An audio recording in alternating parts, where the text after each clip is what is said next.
Boa noite, pessoal. A gente vai começar agora com mais uma apresentação do Jornal Club dos alunos do PPGF, da UERJ. Hoje, quem vai fazer a apresentação é um ex-aluno da casa, que é o Caio César, fez graduação na UERJ comigo, e agora está fazendo mestrado no IME, Instituto Militar de Engenharia, e hoje ele vai falar, né, de reatores nucleares e o futuro da humanidade. Então, Caio, fica à vontade. Você tem mais ou menos 50 minutos, né? Pode começar. Então, João Paulo, muito obrigado. Obrigado à presença de todos. Vou só dar um start aqui no meu cronômetro para a gente ficar sincronizado. Então, dei um start aqui. Então, boa noite a todos novamente. Muito obrigado. O título do meu seminário hoje é Reatores Nucleares e o Futuro da Humanidade, né? Meu seminário, basicamente, hoje ele vai ser dividido em duas partes. Eu vou falar um pouco sobre como é a física de reatores e vou falar sobre como isso está envolvido diretamente com o futuro da humanidade. Um nome meio direto. Então, me apresentando, o Caio César, o amigo João já falou, a área de física de reatores é uma área aqui no Brasil muito concentrada dentro da engenharia nuclear. Lá fora, a física de reatores é uma área que está dentro da física nuclear. Por quê? Porque ela é uma área que analisa diretamente o comportamento dos nêutrons em reações em cadeia, em reações de fissão, enfim, o comportamento dos nêutrons em reação com os núcleos atômicos, né? Então, para a gente começar aqui a conversar, falar de reatores nucleares em si, só rapidamente, vocês estão conseguindo ver a tela, né? Alguém pode me confirmar aí? Passou o slide? Sim, passou. Beleza, então continua.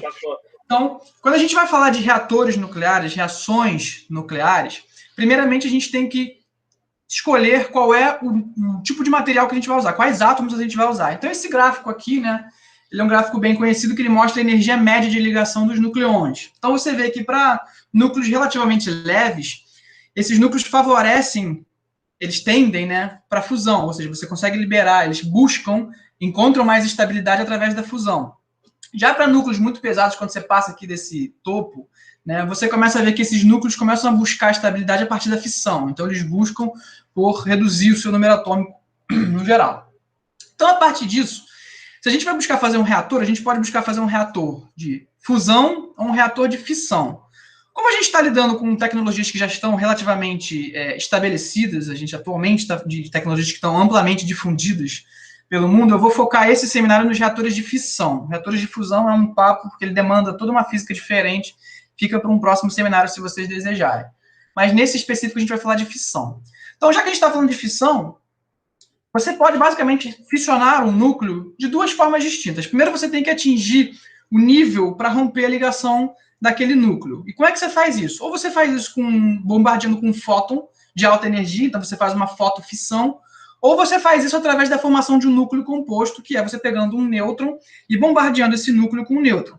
Esse núcleo se torna instável e aí ele se divide em duas partes, fazendo o que a gente chama de fissão binária. Você pode ter fissão trinária, que seriam 3 partes até quaternária. Só que essas duas últimas são muito mais raras de ocorrer.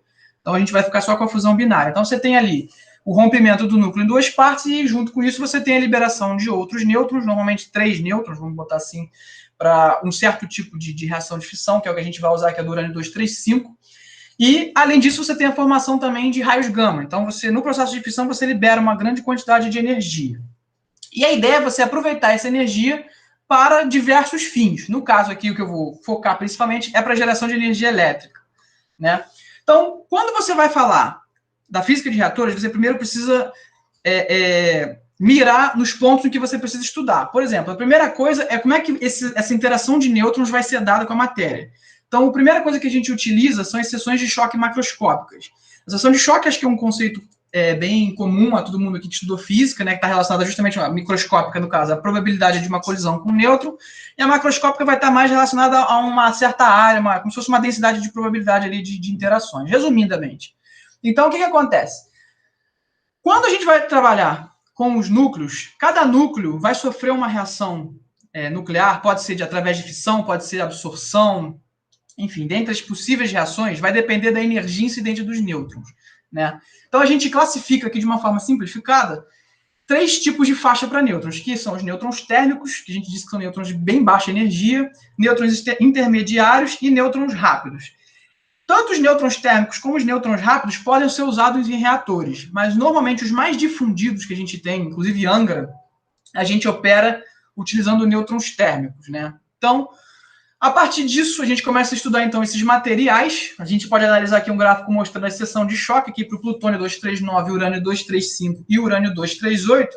Então, a gente percebe que o plutônio e o urânio 235, eles têm um favorecimento para serem fissionados por nêutrons lentos, nêutrons térmicos. Já o urânio 238, ele tem uma seção de choque muito baixa para nêutrons térmicos. Não quer dizer que você não possa ter uma reação, no caso aqui, de fissão, mas significa que a probabilidade é muito pequena. Então, dado isso, você, quando for começar a montar o reator, né, o seu objeto para geração de energia, você percebe que você vai precisar aumentar a quantidade de material que a gente chama de material físsil, né, que são esses materiais que ocorrem, que sofrem fissão com nêutrons térmicos. E aí dá o processo de enriquecimento. Por isso que a gente diz, vai enriquecer combustível, vai enriquecer urânio.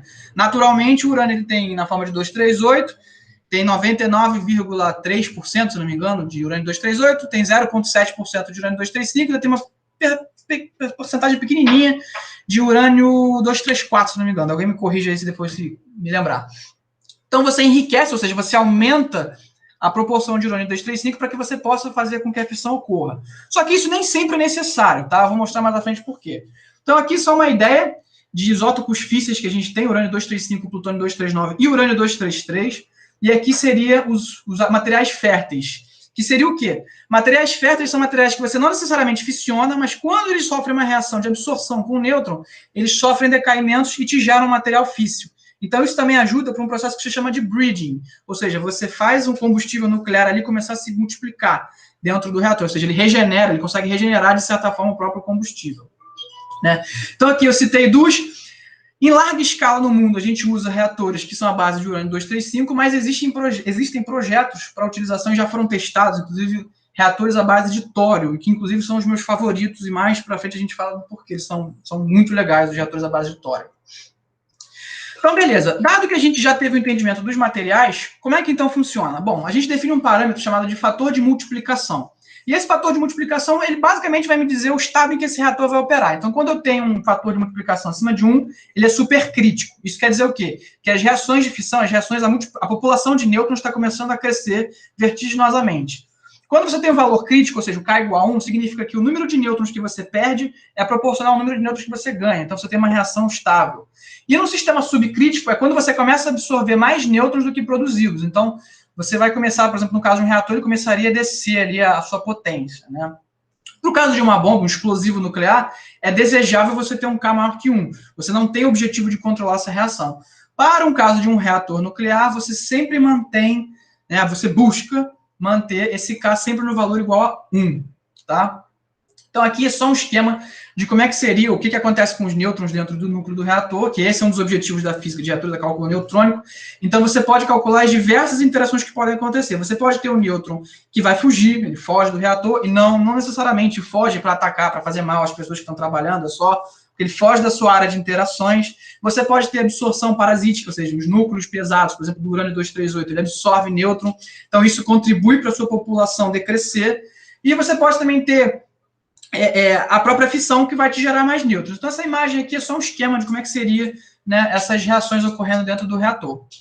E aí você define alguns outros parâmetros. Estou simplificando a teoria toda, tá, gente? Mas só para mostrar alguns dos parâmetros mais importantes. Que é o fluxo de nêutrons, que é com ele que você vai começar a medir posteriormente as taxas de reação, que são os parâmetros que você vai mensurar dentro do reator, que é dada por essa expressão aqui. E aí, a partir disso, você pode começar a desenhar, ou seja, calcular como vai ser o comportamento dos nêutrons no interior de um reator de acordo com a geometria dele. Porque para você fazer esses cálculos, você parte primeiro da equação de transporte, que ela vai envolver todos aqueles termos que eu falei, a fuga do reator, o espalhamento, que você pode acontecer também dos nêutrons baterem nos núcleos e serem espalhados, perda de energia. Então, você tem a equação de transporte, que é uma equação íntegro diferencial, extremamente complicada de resolver, justamente pelo fator de espalhamento, mas você pode resolvê-la numericamente, fazendo aproximações, ou você pode fazer aproximações analíticas, no qual você faz o que a gente chama de aproximação de difusão, e você consegue transformar essa equação aqui numa equação de Helmholtz. E aí você, a partir daqui, começa a modelar como é o comportamento desses nêutrons com com a resolução dessa equação diferencial aqui, que é bem mais simples de resolver. E disso aqui você também consegue obter alguns outros fatores importantes que a gente chama de buckling. Tem o buckling material e tem o buckling geométrico, que são muito importantes também para você saber a relação entre o tamanho do reator e o enriquecimento. Então, por exemplo, se você quiser fazer um reator pequeno, você vai precisar enriquecer mais esse reator, esse combustível, desculpa. Se você quiser fazer um reator maior, então seu nível de enriquecimento pode ser menor. Então, essa relação, essa brincadeira entre os bucklings te ajuda a ter uma ideia do qual tamanho que você quer fazer do reator. Claro que no final, quem manda mais é a análise termodinâmica do reator, mas isso eu vou falar um pouquinho mais para frente. Mas aqui seria mais ou menos um resumo do que é a teoria neutrônica, né? Você começa aqui, na equação de transporte de nêutrons. E aí a demonstração daqui para cá é bem penosa. Se algum dia alguém quiser fazer, eu mostro como é que faz. Mas, então, agora do ponto de vista experimental ou da própria engenharia nuclear, você fez a teoria, você fez os cálculos. A partir daqui, como é que você começa a montar o reator? Você primeiro pode pegar o combustível e colocar pastilhazinhas, que são as pastilhas mais ou menos aí de 1 centímetro. Você tem todo um ciclo do combustível, e isso é muito legal que o Brasil domina esse ciclo do combustível por completo, é um dos poucos países do mundo que faz isso. Então você começa a pegar essas pastilhazinhas de óxido de urânio e você coloca elas nessa vareta aqui, que a gente chama de fuel rod, que é a vareta de combustível. Você começa a empilhar elas e você bota um monte dessas varetas empilhadas e vai juntando essas varetas todas para formar aqui o elemento combustível. Então, esse elemento combustível aqui seria a forma, né, o núcleo do reator, é onde a energia vai ser gerada, onde os processos de fissão vão ocorrer. E aí você, só que montando um esquema, você pega a pastilha, insere aqui na vareta, e aí dentro dessa vareta você coloca várias, né, e aí você forma o núcleo do reator. Tipicamente aqui eu tenho alguns valores típicos, não quer dizer que todos eles tenham essas medidas, tá? Isso aqui são só alguns valores para um dado exemplo de reator. E aí você coloca aqui, você tem aqui o núcleo com todas as varetas, e aqui você tem o vaso de pressão com a blindagem. Como eu falei, os nêutrons, eles não saem correndo por aí, matando todo mundo na usina. Pelo contrário, eles ficam contidos dentro do núcleo do reator, e aí você coloca esse reator dentro de um vaso de pressão. Posteriormente, no caso de reatores que a gente chama de pressurizados, ou seja, PWRs, que reatores pressurizados, ou BWRs, que são reatores que você usa diretamente a evaporação da água, são modelos que você pode criar para fazer isso, né? Mas, além disso tudo, o núcleo do reator ele ainda fica contido num prédio de contenção. Quem já viu a foto da usina de Angra, né? Você tem aquele domo branco, né? Tem um que ele é redondo, parece ter um planetário, tem um outro que é mais cilíndrico. No geral, né, os projetos que envolvem esse prédio é que é uma das principais formas de proteção para acidentes, né? E até a palavra acidente quer dizer que pode acontecer uma coisa que não está prevista, mas normalmente quando a gente fala de acidente é alguma coisa que deu errado por erro humano, mas eu falo mais para frente. Mas, no geral, esse prédio ele é feito para aguentar o impacto de um avião. Então, assim, é um prédio com uma grande resistência, não é qualquer um que vai chegar ali e vai derrubar aquele prédio, né? Então, vocês têm uma ideia do quanto aquele prédio é resistente. E aí, vindo para cá para a análise termodinâmica, que é uma parte que eu acho muito interessante, como é que funcionaria, então, dentro do reator? Você começa a ter as reações de fissão, tá? Você tem uma liberação ali mais ou menos de 200 MeV. Quem vai te gerar energia vai ser os produtos de fissão. Quando você rompe o núcleo, você divide para átomos menores, esses átomos menores vão ionizando, vão aquecendo, depositando energia térmica, e você aproveita essa energia térmica através aqui de um refrigerante. Perdão, vamos lá. Você aproveita essa energia térmica com trocas de calor para um refrigerante, e esse refrigerante ele vai evaporar, e aí você vai fazer. Eu vou mostrar mais para frente como é que funciona essa parte. É que na verdade, eu estou falando do próximo slide nesse slide. Por isso que eu estou correndo aqui. Mas o ponto interessante, na verdade, que eu quero falar desse slide é o seguinte: é a operação que isso trabalha. Esse dióxido de urânio, esse material, ele aguenta altíssimas temperaturas. Então, aqui, né, você vê mais ou menos a temperatura em que isso trabalha, cerca de 2.200 graus Celsius. E aí você precisa desse refrigerante aqui atuando para tirar esse calor. E também é o que você vai utilizar para a geração de energia. Mas o principal aqui é o seguinte, que eu não falei lá atrás, eu vou falar aqui. A água, no caso de um reator PWR, que é esse que a gente está mexendo aqui, ela também serve como moderador. Por quê? Porque, como eu falei lá atrás, a fissão ela gera radiação gama e também gera nêutrons. Esses nêutrons, eles nascem no espectro rápido, ou seja, eles nascem com altas energias. Então, o que você quer fissionar são os átomos de urânio 235. Então, o que você precisa é que esses nêutrons percam energia. E, para isso, você usa um moderador. No caso aqui de Angra, e a maioria dos reatores no mundo usam água. Existem outros reatores que usam grafite. Tem outros reatores que podem usar água pesada. No caso de Angra, você usa água. Por quê? Você pode fazer o cálculo no qual esses nêutrons vão batendo nos núcleos de hidrogênio, né, no hidrogênio, o H2O da água. Essas colisões fazem com que o nêutron perca energia, e aí você incorre num processo que se chama de termalização, ou seja, você vai baixando a energia dos nêutrons para que você possa realizar a fissão. Então, isso é muito importante. E isso é um critério também de segurança dentro de um reator. É o moderador que você vai usar e como você vai operar isso, né? Então, aqui sim, eu me adiantei para esse slide aqui. Aqui seria um esquema de como é que funcionaria mais ou menos uma usina. Então, você tem aqui o núcleo do reator, você tem a formação aqui de um pressurizador, você tem um pressurizador, a água quente sai do reator, troca calor com outro sistema que a gente chama de sistema secundário, evapora. Esse pressurizador é para manter essa água líquida, tá? Você tem uma coisa ali para manter a água líquida, não deixa ela evaporar. No caso de BWR, você pode evaporar essa água direto. Então, você tem esse calor, ele vem, evapora, gira uma turbina, né? Como qualquer fonte de geração de energia, como se fosse uma termoelétrica, você gira a turbina, gera eletricidade, depois essa água vem para um outro sistema, troca calor com um sistema terciário, e aí essa água volta mais gelada. E essa água aqui extrai energia do sistema secundário e é resfriada, e você tem aquelas torres, né? No caso de Angra, você não tem, porque você faz diretamente com um rio. Então, aquela água, aquele vapor que sai das torres, aquilo não é gás radioativo, como as pessoas costumam dizer, aquilo é simplesmente vapor de água, né? Então, isso aqui é muito interessante. Então, aqui seria mais ou menos um esquema simples de como é que funcionaria um PWR. Uma outra coisa muito interessante é a seguinte: como é que você controla essa reação? Porque pode acontecer dessa reação sair do controle. Como? Para você manter aquele K igual a 1. Você tem o que a gente chama de barras de controle. Essas barras de controle, elas são feitas com materiais absorvedores, geralmente você pode usar o boro. E aí, quando você tem ali uns espaços entre o combustível, quando você acha que a reação está começando a crescer muito, você insere essas barras, e aí elas começam a absorver nêutrons, elas vão tirando nêutrons de dentro do reator, e você consegue controlar a população.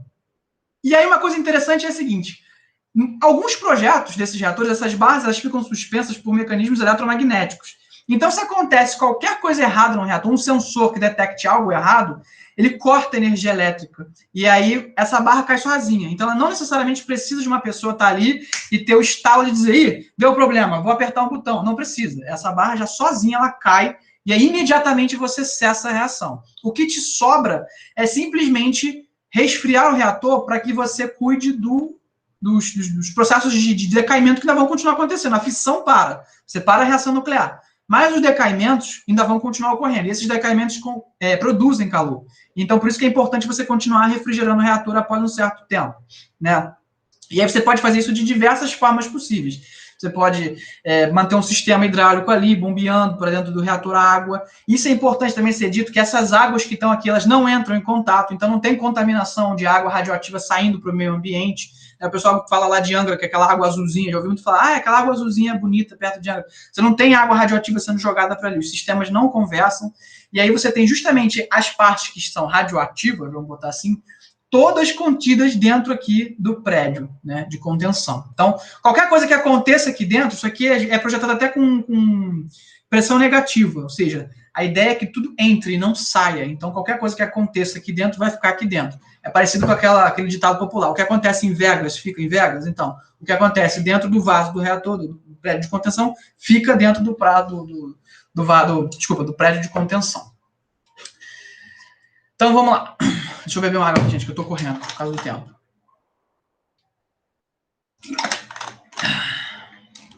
Alguém mandou uma mensagem aqui, não mandou? Fala aí, Igor. Daqui a pouco eu vou dar a palavra aí pra gente correr aqui. Tô simplificando, tá? Isso é uma coisa interessante. Tô simplificando todo o processo, porque afinal de contas são 40 minutos pra gente falar tudo, e ainda tem uma outra grande parte para ser comentada. Então, tô simplificando. Não sei se eu me atropelei em algum ponto aqui, mas a princípio não. Mas esse seria mais ou menos um modelo de PWR, como funcionaria. Você tem outros modelos de reator, BWR, as barras, por exemplo, já entrariam por baixo.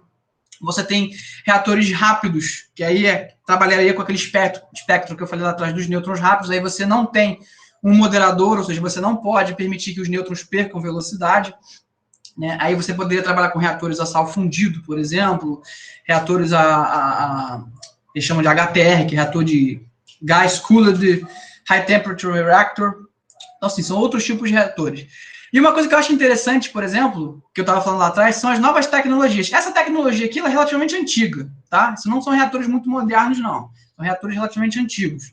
E os reatores mais novos, eles são muito interessantes, que eles têm outros sistemas de segurança que esses antigos não têm. Por exemplo, você pode ter reatores que o combustível fica diluído dentro do reator. Então, se você tiver um aumento de temperatura, para você não correr o risco de derretimento de nada, o próprio líquido expande, então você diminui aquele K. Então, as reações param. Você pode vazar o combustível para uns recipientes, então você também pode tirar o combustível dali de dentro. Então, tem vários tipos legais. Um dos reatores que eu gosto muito é o do tório, porque, primeiro que os rejeitos que o reator de tório vai gerar tem uma meia-vida, um tempo de vida muito menor, e o mais interessante também é porque eles ajudam na não proliferação, que uma das coisas que o pessoal reclama muito, que eu acho que não tem muito sentido, mas eu vou mostrar por quê, é a proliferação de armas nucleares. Os reatores a tório, como eles vão trabalhar com urânio-233, que é o elemento físico que ele vai gerar, o gama dele é muito energético.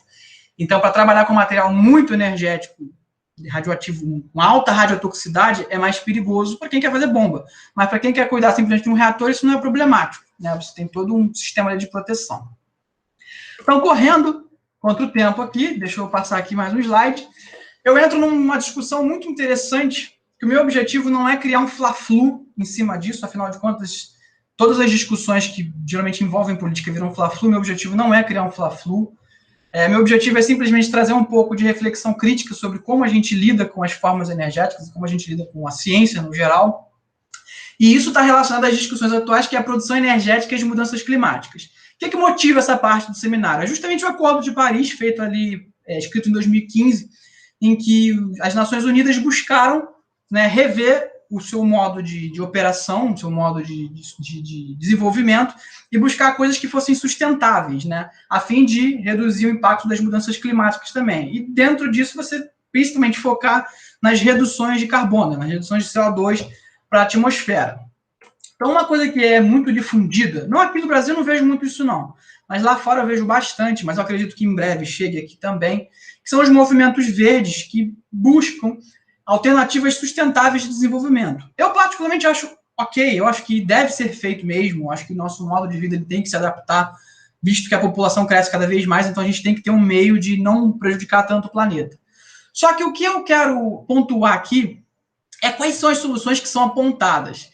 E uma dessas soluções, principalmente na geração de energia, né, que a gente tem uma geração de energia que vem da mesma forma desde a era industrial, que é a partir da queima de carvão, né, as novas soluções que se propõem são as chamadas energias renováveis, que é a energia solar, energia eólica, biomassa e gás natural, né?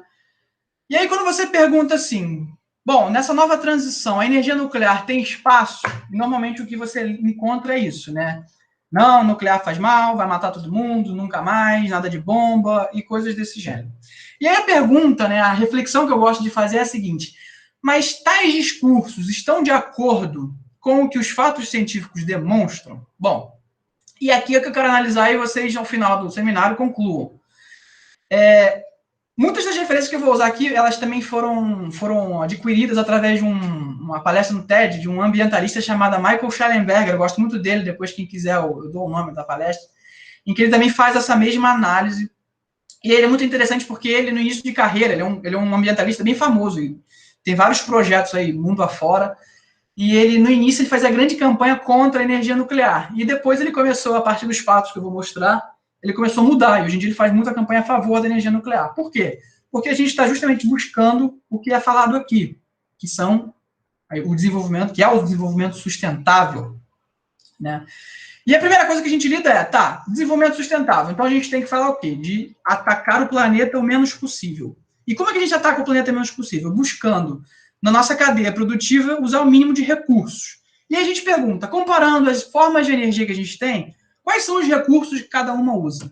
Bom, esse primeiro gráfico aqui mostra quais são os recursos que cada forma de energia usa. E você pode ver aqui que a nuclear é uma das que menos utilizam recursos naturais, né? Quem ganha aqui, em termos de recursos, é o painel solar, porque você precisa de muito recurso para fazer um painel solar. Não estou botando em conta aqui os desenvolvimentos que cada energia vai fazendo, as tecnologias de ponta, tá? Porque isso é uma discussão para outro seminário, estou falando atualmente, ali de 2010 para cá, então você tem aqui mais ou menos energia solar em primeiro ponto, hidrelétricas, wind, vento, geotérmica e nuclear. Então, a nuclear é uma das que menos utilizam materiais. E aí você pensa assim, poxa, por que o painel solar usa tanto? Justamente por como ele é feito, né? Você precisa de um monte de material, terra rara, você precisa de mineral, um monte de coisa para você conseguir fazer um painel solar. A energia nuclear, uma usina nuclear não demanda tanta coisa assim para você fazer. Então, assim, no sentido de aproveitamento do meio ambiente, a energia nuclear ela aproveita pouco. O segundo ponto é, na cadeia produtiva, como cada fonte de energia emite CO2? Porque tudo que a gente utiliza emite CO2. Até quando você pede um iFood, você está emitindo CO2 pela moto que vem ali, né, vindo e emitindo CO2 do sua combustão da gasolina. Então, tudo que a gente utiliza emite CO2. Então, como cada forma de geração de energia emite CO2? Bom, é claro que é meio óbvio a gente saber que quem mais emite é o carvão, né?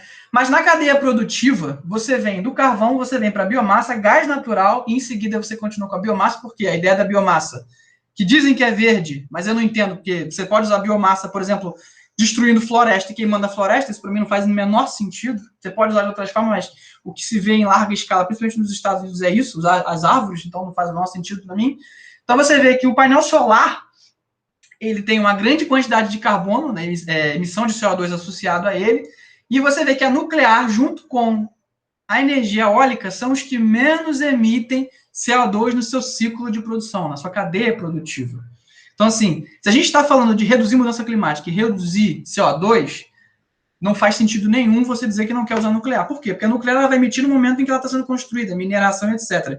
Mas no seu tempo de operação, uma usina nuclear dura em torno de 40 anos e pode ir até 80 anos. Então, ela não emite nada de CO2 nesse meio tempo. E aí você fica assim, bom, e o que a gente tem visto no panorama atual com relação a isso? Você vê países como, por exemplo, a Alemanha e outros lugares que fecham suas usinas antes do tempo, ao invés de deixá-las completarem seus 40 anos, 50 anos, fecham as usinas antes do tempo, porque, afinal de contas, o nuclear é feia, e abrem usinas de gás natural ou usam carvão. Aí é aquela coisa, não faz o menor sentido isso, né? E aí, quando você vai ver o porquê disso, você vê que tem todo um arcabouço político por trás desses movimentos, né? Eu não vou discutir agora aqui, mas estou só lidando aqui com as informações. Outra coisa que pode parecer surpreendente, em termos de segurança, a energia nuclear é uma das formas de geração de energia mais segura. E isso aqui é um gráfico contando tanto a poluição do ar, mortes associadas à poluição do ar e acidentes. Então, o carvão é o que mais mata no mundo, milhares de pessoas morrem por ano por doenças associadas a doenças respiratórias associadas à emissão de carvão. Então, você vê que, tanto é que a gente via, né, um tempo atrás, umas fotos da China, assim, via aquela coisa toda escura, com a poluição feita das termoelétricas que ela tem lá. Então, o carvão é um dos que mais mata. E o interessante desse gráfico é o seguinte, que apesar da nuclear ser mais perigosa aqui do que a solar e a eólica, esse gráfico aqui não contabiliza diretamente o acidente de Fukushima. Então, se eu adiciono um acidente nuclear, então você concorda que a nuclear se torna mais segura ainda. É contraintuitivo. Se eu adicionar um acidente nuclear, a nuclear se torna mais segura. Ou seja, se eu pego o acidente nuclear de Fukushima, essa posição para nuclear cai para 0,01. Por quê? Porque o acidente nuclear de Fukushima, que os jornais pintam como o pior acidente da história, porque eles nunca decidem se é Chernobyl ou se é Fukushima, ninguém morreu. Mas ninguém nunca menciona as 15 a 20 mil mortes que foram causadas pela tsunami, mas menciona Fukushima. Tanto é que agora, nesses últimos meses atrás, foi o aniversário de Fukushima e só falava do acidente nuclear, mas falar mesmo das pessoas que morreram do tsunami, ninguém falou. Mas tudo bem. Então, assim, é contraintuitivo, mas a energia nuclear é uma das mais seguras. Contraintuitivo porque a gente é acostumado a ouvir que não é. Né? Uma outra coisa importante a ser falada é a densidade energética da energia nuclear. A energia nuclear ela tem uma densidade energética muito grande. Então, aqui você pode ver uma comparação entre um pellet de urânio, ou seja, uma pastilha de urânio, quanto ela representa em outras formas de geração de energia. Aqui eu estou comparando diretamente com combustíveis fósseis. Porque essa comparação também pode ser feita com as energias renováveis. E aí a grande pergunta é a seguinte: se eu comparo, por exemplo, uma fazenda solar com uma energia nuclear, uma usina nuclear, como é que esse jogo funciona? Bom, para saber como é que isso funciona, então a gente vai dar uma viagem até a Califórnia, que está num processo de transição energética, fechando suas usinas nucleares e repondo tudo isso por energias renováveis. Ok, acho muito legal a reposição, né? Você tem energias renováveis, só que tem um problema com elas que eu vou falar mais na frente. Mas quando você fala de comparação energética, a Califórnia, há uns anos atrás, ela se orgulhava muito da sua grande fazenda solar de Ivanpah. Muito interessante, eu acho muito legal o projeto, mas vamos comparar como é a Ivanpah com o Diablo Canyon, que é uma usina nuclear que também tem na Califórnia.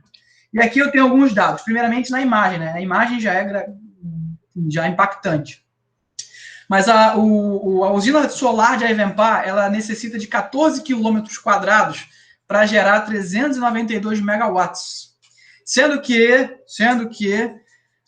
ela ainda necessita toda manhã queimar gás natural. Ou seja, ela joga CO2 na atmosfera. Então, a Ivanpah não é exatamente só solar, não. Ela tem um pouco de gás natural lá. E Diablo Canyon, com uma área de 3,6 km², gera 2.256 megawatts. E isso é interessante porque 3,6 km² é para envolver o prédio, é para envolver a parte de resfriamento, estacionamento, porque a área mesmo que gera energia, que é o reator, ela ocupa 0,04 km². Então você vê que a densidade energética de uma usina nuclear ela é monstruosa, né? E aí, daqui você já começa a ter umas ideias. Por quê? Porque daqui você já começa a ter ideia dos impactos que cada uma vai causar. Poxa, imagina você chegar num local e desmatar uma área de 14 km². Imagina na Amazônia, que a gente fica falando de desmatamento. Se você quisesse implantar uma usina desse tamanho lá para gerar energia, para comparar, por exemplo, com uma hidrelétrica, você tinha que desmatar a Amazônia inteira, né? E aí, isso é uma coisa que ninguém nunca fala, que eu acho legal ser colocada, que são os impactos ambientais. Todo mundo fala dos impactos de uma usina nuclear, ou fala dos acidentes, ou fala do rejeito radioativo, ou famoso vulgo lixo nuclear, que eu acho legal, não tem problema, a gente tem que falar. Mas eu acho que se a gente quer fazer um discurso coerente, um discurso verdadeiro, sem incorrer em nenhum tipo de aldrabice, então eu acho interessante a gente também falar dos impactos que são causados pelas energias renováveis, que existem e são negligenciados. Primeiro, vamos falar da energia eólica. Ela tem associado por ano mortes de milhares e milhares e milhares de pássaros, porque muitas desses parques eólicos são colocados em zonas de rota de migração de pássaros, então eles morrem. Então você vê certas espécies que normalmente não deveriam estar morrendo, estão morrendo. Espécies de morcego que estão entrando em extinção por causa da quantidade de mortes que é feita em colisão com as turbinas. Fazendas solares, essa aqui é a fazenda de Bada Solar Park. Essa fazenda solar aqui gera a mesma quantidade de energia que a Diablo Canyon. E ela tem cerca de 50 km² de área. Pra você ter uma ideia, são muitos e muitos e muitos e muitos maracanãs. Então, o que acontece aqui? Um dos problemas que acontece com essas fazendas solares é que os pássaros vão descendo, achando que é água, ou caçando mesmo um inseto, enfim. E como é uma região de muito calor, eles incineram, eles pegam fogo no meio do ar e morrem. O pássaro pega fogo e morre. Sem contar um outro ponto, que não é muito colocado também, é que esses painéis solares, eles lidam com metais que são tóxicos. Galho, como é que é o nome do outro negócio? Tem cádmio, tem arsênico, tem um monte de coisa que é tóxica. E o principal é o seguinte, que essas usinas de energias renováveis, elas não têm, muitas vezes, o grau de rigor que é para você ter uma usina nuclear. Uma usina nuclear você tem que pedir autorização até os extraterrestres que moram em Alpha Centauri para poder construir. Já uma usina solar, uma usina eólica, você não tem essa regulamentação toda. Então, depois que elas morrem, inclusive, você pode largar tudo para lá. E isso é uma coisa interessante, porque esses painéis são tóxicos. E você tem cada vez mais fazendas solares sendo construídas em larga escala, sem qualquer tipo de regulamentação, e essas fazendas normalmente duram aí 20 anos, mas no máximo 25. Tem gente que gosta de clamar que elas vão durar 50 anos, mas não vai, porque você vê a degradação, a eficiência dela não vai durar. E aí você vê, daqui a 20 anos, eu volto aqui, daqui a 20, 30 anos, tudo isso aqui é lixo. Aí você repõe isso aqui tudo de novo. O que você vai fazer com todo esse lixo que tem aqui se não existe regulamentação? Né? E isso é esse local aqui. Imagina vários locais do mundo que estão fazendo a mesma coisa. Olha a Ivanpah, por exemplo, né, que já tem, inclusive, vários painéis distribuídos lá. Então, você tem o risco da lixiviação desses metais pesados para o lençol freático contaminar. Né? Então, é um caso a ser discutido. Ou então você tem incêndios causados por turbinas eólicas que começam a pegar fogo numa área ali e começa a partir para lá e para cá. Sem contar na vulnerabilidade, que isso é outro ponto. Isso aqui é em Porto Rico, um furacão destruiu, né? Passou um furacão lá e destruiu toda a fazenda solar. Então, se você tem pessoas que dependem de uma energia confiável, isso é um problema gravíssimo. E isso pode ser visto no que aconteceu no Texas, agora no início desse ano, em fevereiro. Você teve um apagão lá no Texas, né? E aí você teve a falta de fornecimento de água e de luz. E aí as pessoas estavam frio gigantesco para se aquecer começaram a buscar meios variados de se aquecer, fazendo uma fogueira na sala ou indo para trás do carro, liga o carro e fica atrás do cano de descarga e se esquenta ali no cano de descarga. Resultado, muitas pessoas morreram asfixiadas e outras morreram de frio, porque os sistemas de eletricidade começaram a falhar. E aí, isso incorre no primeiro ponto. Fazendas solares e parques eólicos, eles dependem que o vento sopre e que o sol brilhe. Então, você só vai ter geração de energia nesses momentos enquanto estiver favorável. Depois disso, não tem. A menos que você instale baterias, mas isso é uma outra discussão, porque depende de outra coisa. Enfim, não vou entrar no mérito aqui agora. Mas ainda não tem essa tecnologia dominada para você fazer isso em larga escala. Então, não são energias confiáveis. Então, você depende de uma outra fonte de energia de backup, porque quando essas falham, nos picos, nos períodos de maior demanda, por exemplo, à noite, você não tem sol brilhando, então você precisa de alguém ali de backup. Muitos lugares optam por gás natural. E o pior de tudo, que ao invés de você manter as usinas nucleares, que você já tem, já que muitos países têm como meta até 2050 reduzir suas emissões de carbono, uma usina nuclear não emite carbono. Então o que você faz? Continua com ela até lá onde você precisa. Mas não, o pessoal opta por destruí-las e botar gás natural, ou seja, você começa a ver um monte de lugares com emissão de carbono aumentando, ou seja, a meta para 2050 está indo para o brejo. E aí o que aconteceu? Nesse gráfico que eu quero mostrar foi o que aconteceu no Texas, nos períodos aqui de demanda. Você vê que quando teve um frio extremo, você começou a ter o congelamento das chaminés, das usinas de gás natural, então a água congelou, elas não conseguiram produzir energia.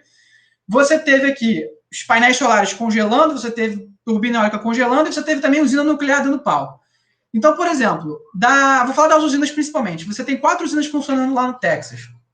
Dessas 4, uma parou de funcionar porque houve um sensor detectou uma água fria entrando, não foi um problema na usina, ela detectou, e aí, como eu falei, a questão de segurança inerente às usinas. Como ele detectou um problema, você fecha a usina inteira, ou seja, toda a reação para. E tudo bem, não é porque a usina parou de funcionar que isso é um problema, é feito para isso. É um sistema de segurança. Então, esse próximo gráfico aqui mostra como foram as performances das energias, né? Então, você vê que a nuclear, a sua mais baixa performance foi de 73%. Então, ela conseguiu ali se manter produzindo energia elétrica, mesmo com as adversidades todas, né? Enquanto você compara com gás natural e o vento foram, né, lá para baixo. Então, assim, esse é um ponto que eu quero chegar, que é justamente discutir o seguinte: eu não estou aqui advogando contra as energias renováveis. Eu acho que elas são muito interessantes, elas são importantes, mas eu acho que muitos dos discursos que são feitos, eu acho que eles não são baseados na realidade, que o pessoal gosta de dizer assim, põe painel solar em tudo e energia eólica em tudo e tá lindo, e fecha todo o resto. E não é assim que a coisa funciona. Se negligenciam todos os impactos que ela causa. E quando você negligencia problemas, a gente já sabe o que isso acontece, né? Chernobyl está aí para mostrar isso.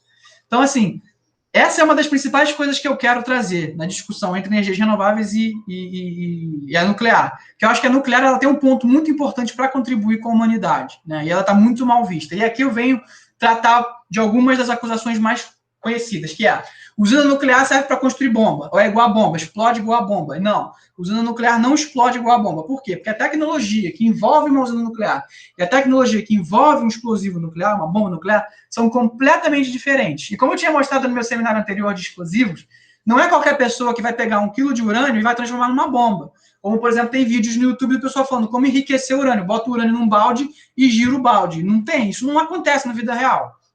Então, assim, uma bomba não serve, você não faz uma bomba. Por mais que você tenha produção de plutônio, você não vai pegar esse plutônio e transformar numa bomba.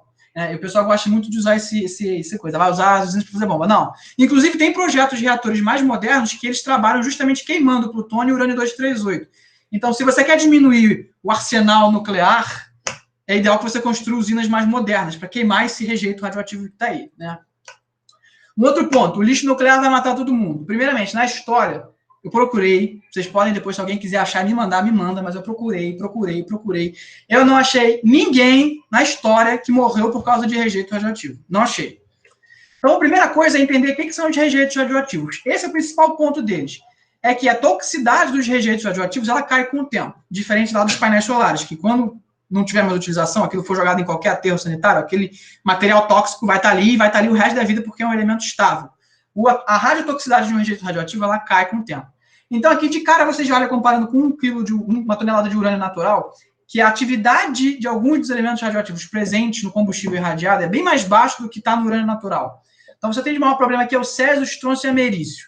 Sendo que existe uma coisa muito importante, rejeitos radioativos podem ser reprocessados. Então, você pode reaproveitar esse combustível. Você não pega esse combustível e joga em qualquer lugar. Existem países que não reprocessam o seu combustível. Existem. Mas existem países que reprocessam. Você pode reaproveitar. Inclusive, muitos desses elementos são colocados na indústria. Você pode reaproveitar na indústria. Tá?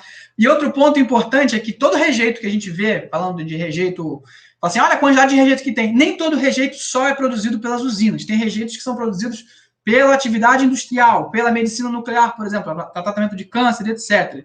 E aí eu quero ver quem é que vai me dizer que a gente tem que parar de tratar câncer porque gera rejeito radioativo. Duvido alguém falar isso.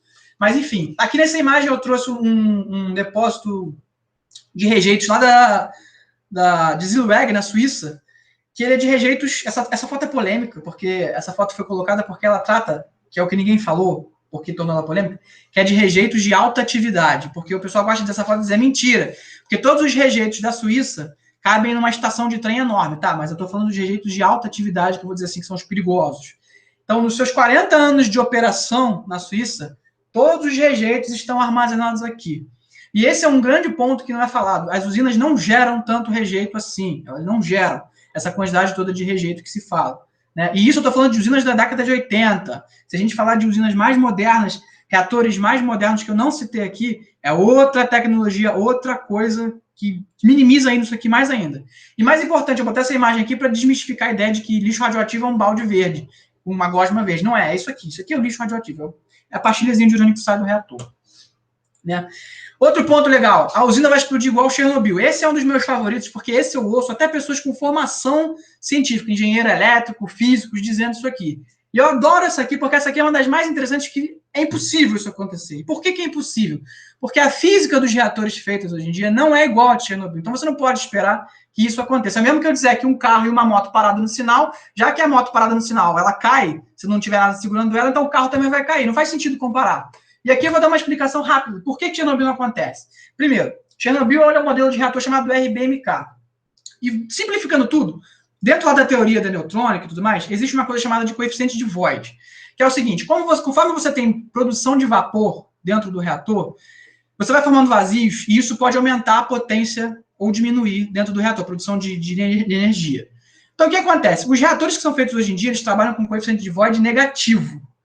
Chernobyl trabalhava com coeficiente de Void positivo. Então, eles fizeram um teste de segurança que eles quiseram baixar a potência do reator, que operava a 3.200 megawatts térmicos para 700. Esse era o teste de segurança. Chernobyl aconteceu por um teste de segurança. Então, o objetivo era baixar ele para 700 megawatts térmicos, mas aí não sei o que aconteceu com os operadores, que em vez de baixar para 700, eles baixaram para 30 megawatts térmicos.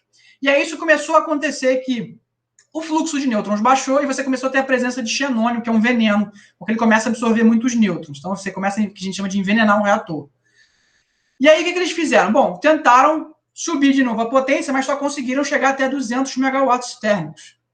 E aí, o que eles fizeram? Pegaram todas as barras e subiram as barras, tiraram todas as barras de controle.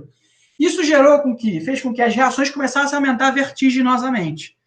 E aí, visto que eles precisavam controlar, eles inseriram de novo as barras. Só que as pontas das barras, e isso não era de conhecimento dos operadores, primeiro, o erro deles foi baixar mais do que deveriam. Segundo, a falta de informação que a União Soviética, na época, privou eles. As pontas da barra eram feitas de carbono. E o carbono, ele é um moderador também, que nem eu disse lá atrás da água, o carbono é um moderador.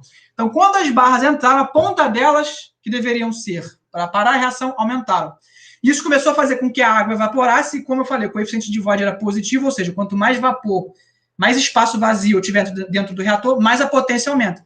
E aí o reator de 200 megawatts foi a 30.000 megawatts, ou seja, o design dele era para operar a 3.200 e ele estava operando a 30.000. Como resultado, você começou a ter uma reação química em cadeia acontecendo ali dentro, e aí o vapor, a pressão aumentou de tal modo que o reator explodiu. E, somado a isso tudo, Chernobyl não tinha um prédio de contenção.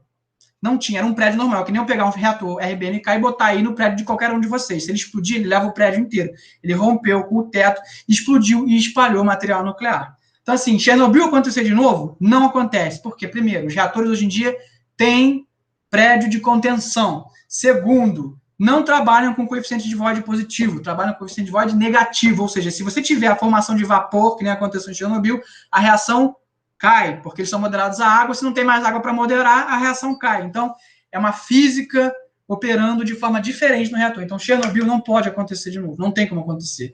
O mesmo que aconteceu em Fukushima, que saiu Chernobyl, mas é Fukushima aqui em cima.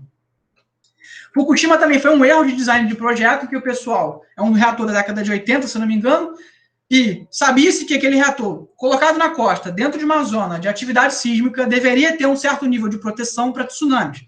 Não quiseram acreditar que poderia acontecer um terremoto de grande escala. Aconteceu um terremoto de grande escala, foi 9,0 na escala Richter. A tsunami veio, acertou lá acabou com a luz da usina. O primeiro terremoto acabou com a luz da usina. Então, quando você acaba com a luz da usina, as barras entram e aí começa um sistema circulando água aqui. E aí, a tsunami veio, afundou os geradores, enfim, uma série de erros em cadeia fez com que uma parte aqui do reator derretesse, mas tudo bem, você vê que Fukushima tinha 2 prédios de contenção, não teve liberação de material nuclear, o que aconteceu foi o vapor aqui, que acabou sendo liberado com alguns materiais radioativos. Mas ainda assim, ninguém morreu por causa disso, não foi uma contaminação que nem aconteceu em Chernobyl. O problema maior de Fukushima foi só a evacuação da cidade.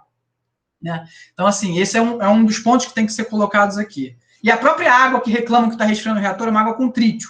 A própria natureza produz trítio através da cosmogênese, que já tem uma quantidade de trítio no oceano. Então, quando o pessoal quer despejar água com trítio, que todo mundo reclama, você vai despejar isso de modo que você não passe as doses anuais de radiação com trítio, até porque ele tem uma meia-vida de 12 anos. Então, daqui a 12 anos, 50% desse trítio já decaiu.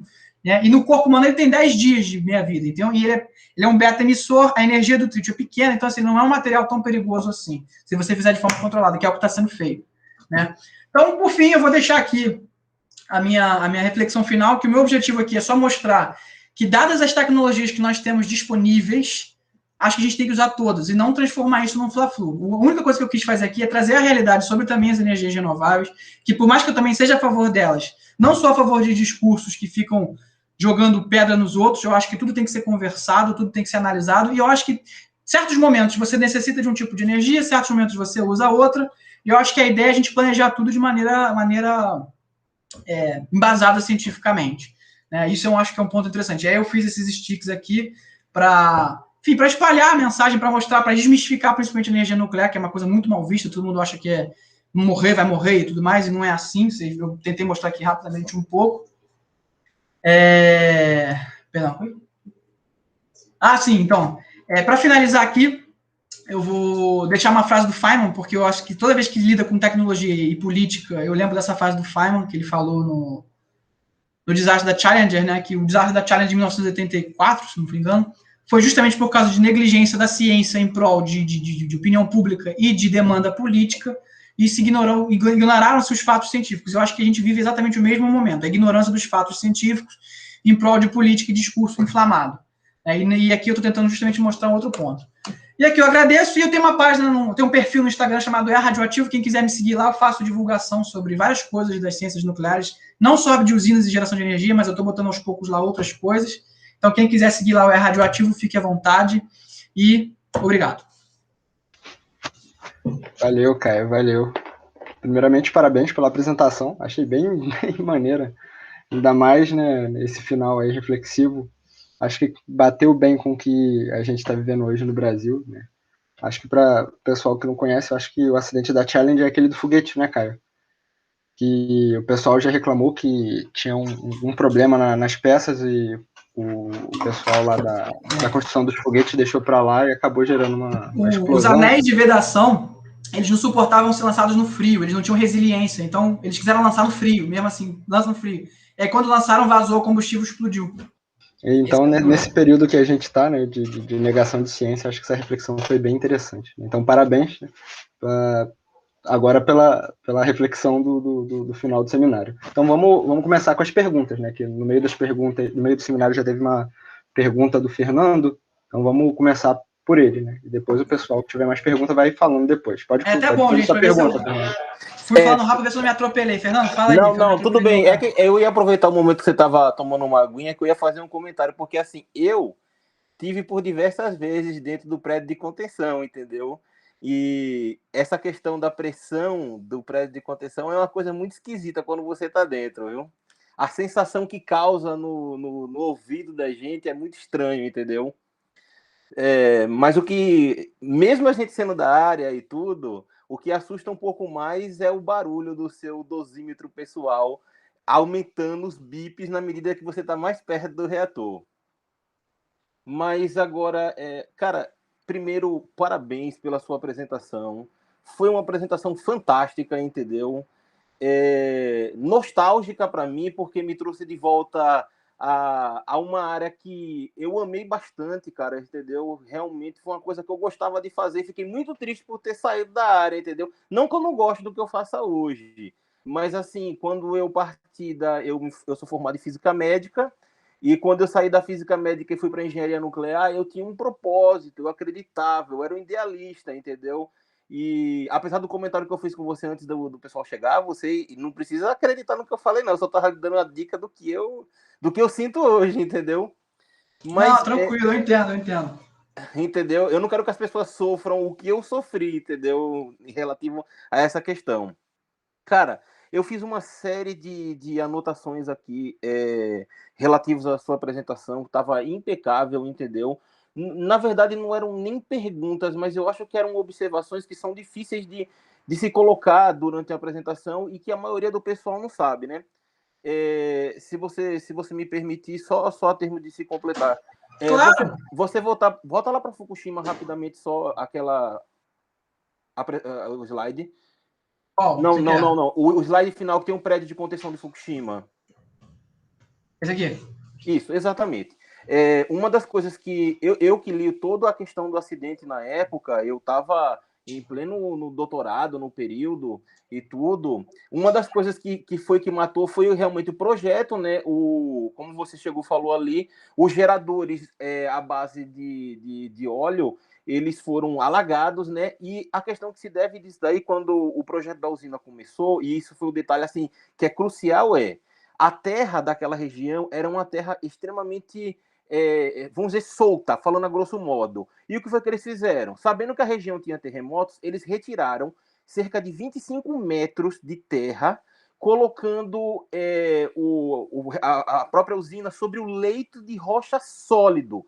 E isso daí garantiu, por exemplo, que a usina não desmanchasse no terremoto, entendeu? E isso daí foi uma prova da força da área nuclear. Cara, qual é o prédio que resiste a 9,1 na escala Richter de terremoto? Mas, quando veio a tsunami, alagou e se perdeu o resfriamento do reator. Em Chernobyl, se você voltar ao slide anterior... Não, anterior, isso. Eu acho que o que acontece em Chernobyl foi uma falha humana. Na verdade, havia pressão política para se colocar o reator para funcionar, isso é notório. Não aderindo à questão política, entendeu? Porque Bolsonaro se diz de direita, mas ele é um grande ditador. A União Soviética, quando queria alguma coisa funcionando, as pessoas tinham que botar para funcionar a todo custo, não tinha desculpa, né? E o teste que foi feito à noite, um dos principais motivos foi feito com pessoas inexperientes, entendeu? E houve uma manobra de segurança que você mesmo relatou, que ela é impossível de ser feita em qualquer reator hoje em dia. É impossível se fazer aquilo dali, que foi baixar a potência manualmente do reator. Isso não pode ser feito. Tá? Outros detalhes que você colocou que eu queria colocar, que é muita coisa, eu acho que eu não vou tomar o tempo de todo mundo. Não, tranquilo. Eu fui em 40 minutos, eu tentei fazer tudo em 40 minutos. Você vê que foi bem corrido, né? Pois é. Se você voltar ali sobre os resíduos, o prédio de resíduos. Um detalhe que a maioria das pessoas não sabem quando você coloca esse tipo de questão um mol de carbono, que a gente tem 12 gramas de carbono, ele produz menos de 15 keV de energia por mol. E a gente, quando tem uma única fissão de um átomo de urânio, a gente produz 240 milhões, são 240 MeV de energia. E daí essa diferença gritante de energia e de material que é gasto para se colocar. Uma das principais atividades que eu realizei quando eu trabalhei na usina de Angra foi justamente ficar na piscina, entendeu? Na piscina de combustíveis ali. Tem todo um projeto que é colocado. A piscina de combustíveis que armazena todos os combustíveis usados. Na verdade, tem piscina de combustíveis usados e piscina de combustíveis novos lá. Tem as duas piscinas, né? Que são feitas para as trocas e tem todo um plano que é feito relativo com isso. A piscina, ela é uma piscina mais ou menos do tamanho de uma piscina olímpica e ela contém ali praticamente todos os anos de operação da usina de Angra e ainda tem espaço para muitos anos. É uma coisa assim, não tem como. Eu queria fazer uma recomendaçãozinha rápida aqui, se vocês me permitirem. Claro, fica à vontade. Vou ligar aqui a câmera, não sei se vocês podem ver. São 2 livros aqui, entendeu? Que eu li e eu tenho aqui. Um do professor Leonan, que é uma das principais figuras hoje dentro da área nuclear, entendeu? Não sei se vocês estão podendo ver o livro aí, tá conseguindo acompanhar. Ele é um livro que trata muito bem o que foi explicado da apresentação do colega aí. E um outro que eu li, que é esse daqui, que também trata sobre essa questão. Principalmente, você tá conseguindo ver? Tô conseguindo ver. Então, depois eu posso até colocar o nome aí, mas assim, esses 2 livros, eles tratam dessa questão, entendeu? E tratam muito da mudança de visão, de que, por exemplo, certas pessoas ligadas a grupos como Greenpeace, etc. e tal, que mudaram de postura ao longo dos anos. E trazem uma série de dados relativos a isso. O único detalhe que eu queria falar mais aqui, para não tomar o tempo da dúvida das demais pessoas, foi: você chegou e falou sobre a questão das barras de controle, você falou de boro. Você disse que a barra era de boro ou você estava falando de boro líquido? Não, você pode. Tem barra. Na verdade, as barras. Você pode botar o boro misturado no refrigerante, mas tem umas que acho que é a barra de cádmio, na verdade, Não, né? é porque eu falei boro. É isso que eu estava fazer. Eu trabalhei nos testes também das barras, da questão da queda de gravidade.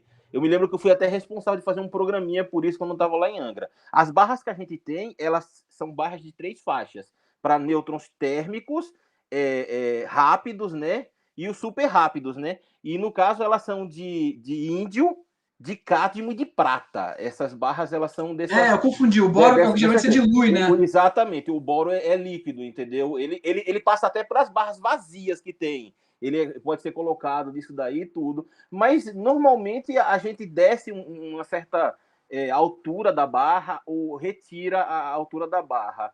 E uma coisa que eu queria deixar aqui, que acho que a maioria das pessoas podem não saber disso daí. O engenheiro nuclear, que é formado em física, ele não trabalha no controle do reator exatamente, né? Ele trabalha numa outra área. Quem trabalha no controle do reator não precisa ter nem formação científica mesmo. Pode ter só ensino médio, desde que passe por 2, ou na verdade são 5 anos de treinamento para fazer isso. Eram 10, né? Passou a ser 5 em Angra 1. Então, exatamente, o Homer Simpson não tinha que ter formação universitária não para isso. Foi uma coisa que me surpreendeu na época. E tem uma outra coisa que eu queria falar aqui sobre essa questão. O que eu acho legal do Homer Simpson é porque o pessoal acha que ele é uma crítica à energia nuclear, mas eu acho que ele é a favor, porque mostra que mesmo uma pessoa que não sabe mexer na usina, ela é tão segura porque ela fica lá, só você não mexer nela, né? Você deixa ela quieta lá. É verdade, né? Isso faz sentido, porque ele só faz besteira, né? E mesmo assim nada dá errado, né? Não, com certeza. Há alguns anos atrás, a Scientific American, não. Como é o nome daquela outra que é mais para jovens e crianças? A revista, super interessante. Ela trouxe uma capa que eu perdi essa revista, né? Que era o Sr. Burns com um botão dizendo salve a natureza, explicando justamente essa mudança de postura que o mundo tinha em relação à energia nuclear. O último detalhe que eu queria falar, que eu anotei aqui, é sobre o fator de multiplicação neutrônico. E uma coisa que eu pensei que você ia falar relativa sobre isso, eu pensei que você ia falar um pouco sobre os reatores ditos subcríticos, entendeu? Ou reatores modulares, que são aqueles que são mantidos por fontes externas. Foi uma coisa que eu trabalhei no meu doutorado relativo com isso, entendeu? É uma coisa que o CERN trabalha hoje em dia, uma das divisões do CERN trabalha com essa questão. Mas acabou que você não falou, entendeu? Eu não falei pelo tempo. Eu queria falar também dos reatores rápidos, mas não falei por causa do tempo. Aí eu finalizei no PWR mesmo, sabe? Mas assim, me parece que, por exemplo, você atualizar esses reatores de segunda e de terceira geração parece que é menos custoso e mais útil do que você trabalhar na produção de um novo tipo de reator desses moderados a líquidos como chumbo, entendeu? que são os ADNs, né, os reatores novos que tem aí, entendeu? Mas a questão de tudo, que o medo que as pessoas têm é justamente de você cessar a reação caso haja um incidente, né? Porém, você teria dificuldade de você manter o resfriamento. O problema não vai sumir nesse tipo de reator.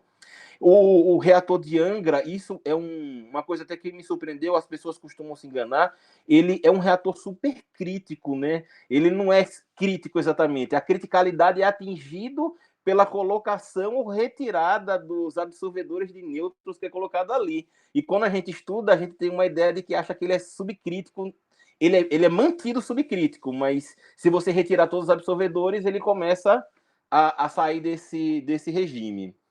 Então, era assim, desculpe, perdão, era a última coisa que eu queria falar sobre o prédio de contenção. Você deve ter estudado, eu não sei se você tem essa disciplina, né, que é segurança de centrais nucleares, lá na UFRJ a gente tinha essa disciplina, e é trabalhado sobre o pilar da defesa em profundidade, né, que a gente, no caso, tem que toda a estrutura da energia nuclear, ela é voltada como parte dessa defesa. Ou seja, o projeto da pastilha, da vareta, do elemento combustível, do prédio do reator e do prédio de contenção e o plano de fuga, ele todo é levado em conta quando se faz a usina para que não tenha nenhum tipo de problema, né? Então, Chernobyl não trabalhava com essa questão, entendeu? Então, não houve essa oportunidade, nem as pessoas que viviam lá e nem a quem trabalhava, que foram cerca de 30 e poucos mortos no total ali. Falam em 1 milhão de mortos, né? Mas só for devaneio da cabeça desses lunáticos, né? O relatório mais pessimista coloca 60 mil, mas ainda assim é difícil de prever. A ONU ainda trabalha com 40 posteriormente, mas diretamente foram 31 pessoas só. Foi a maioria bombeiros que foram heróis, que morreram de síndrome aguda da respiração, da radiação, por resfriar o reator. Era isso que eu queria colocar, não vou me alongar, já me alonguei bastante. Parabéns aí e vai me desculpando aí qualquer coisa. Obrigado. Depois vamos trocar uma figurinha, depois vou mandar uma mensagem para trocar uma figurinha. Tá bom, tá certo. Pessoal, quem tiver mais alguma pergunta para o Caio, pode fazer. Vamos lá, pessoal, pergunta aí. Eu sei que vocês querem perguntar. Ninguém? Eu tenho uma pergunta, então. Diga. Cara, eu não sei como é que tá isso, mas a última vez que eu ouvi é que o projeto, por exemplo, do submarino da Amazul, né, ele estava emperrado e teve uma confusão com o Cartola, eu falo Cartola, né, mas enfim, algum dirigente daqueles lá que estava envolvido no projeto no tempo ainda do governo Dilma, ele caiu por conta de corrupção, depois não caiu, sei lá, uma confusão meio doida. Eu queria saber se você tem alguma informação de como é que tá, porque esse projeto já era para ter saído há muitos anos, né? Ele está emperrado há muitos anos, e tiveram 2 concursos da Amazon, né? Por isso que teve em 2015, que tinha também, abriu para físico também, para trabalhar lá com esse submarino, e esse da UNB que eu comentei, que você também, eu acho que tem um escritório no Rio e tem um escritório em Resende. O do Rio, eu acho que é envolvido também com algumas coisas assim, nesse sentido. Mas, assim, a gente não fica sabendo de nada, né? Tipo, eu não sei o que está acontecendo com esse submarino, não sei se saiu, se desistiu, se tiver alguma informação. Então, eu visitei agora, em novembro, se não me engano, eu visitei o estaleiro, lá em Itaguaí, onde eles estão construindo. As partes móveis do submarino estão chegando. Eles lançaram ao mar, se não me engano, foi o Maitá, que ele é movido a diesel mesmo. O nuclear, que é o Álvaro Alberto, ele está vindo, está em construção já. As partes dele já chegaram a Itaguaí, ele deve ser colocado no mar, se não me engano, em 2024, era a previsão que eles tinham. Então já está aqui no Rio já. Legal, já tá muito funcionando. legal. Tá caminhando, né? Outra coisa que eu queria saber, se você sabe assim, alguma coisa, eu tenho um colega que ele é engenheiro civil, né? Ele estava trabalhando nas obras lá de engenheiro, lá das obras de, acho que Angra 3. E aí eu não sei como é que está esse projeto, e a outra pergunta, que é a última, eu já li sobre isso, mas tem muito tempo, eu não me lembro, mas tem um motivo, e é isso que eu gostaria de ver, essa última pergunta, se assim, a porcentagem de funcionamento de Angra, ela é baixa demais, né, apesar de abastecer bastante coisa, mas ela é baixa. por que a gente não pode trabalhar, sei lá, 50%, enfim, né? E é isso, acho que eu encerro. Então, vamos lá. A primeira pergunta foi sobre o Angra 3, né? Angra 3, então, estava lendo as notícias recentemente, ela era para ter sido entregue em 2015, né? Que a gente estava até conversando no início. Aí eles pararam por causa do escândalo de corrupção e tal. Agora, esse ano, eles conseguiram retomar as obras de novo. Elas vão começar agora para o segundo semestre. Só que teve alguns problemas com a questão agora que está sendo da privatização da eletronuclear. Então, a eletronuclear acelerou algumas papeladas burocráticas, justamente para que isso não atrase mais ainda a construção, né, de Angra 3.